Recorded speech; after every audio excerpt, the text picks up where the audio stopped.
Welcome to ATS Electroloop. In this video, we will demonstrate the proper use and assembly of the Titan oiler.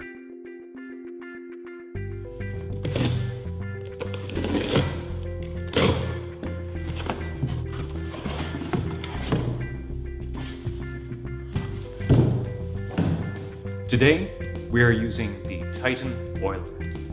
The Titan oiler comes already attached to a mounting bracket. You can attach the unit to a secure location, such as a wall or a hard, sturdy surface. First, remove the weather cap. Now, remove the protective cover counterclockwise.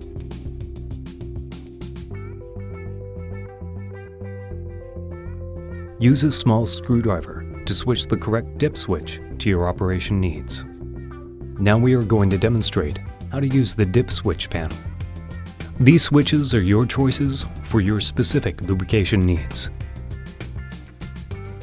Take the adapter plug from both the battery pack and the circuit board and attach them together.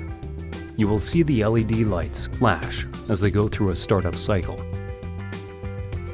This cycle means that the unit is in operation. Wait 10 seconds for the product to initiate and to start dispensing. Screw back the protective cover clockwise. And then place the weather cap over the protective cover. You can attach this unit to anything with lubrication points, such as conveyor belts, escalators, and elevators.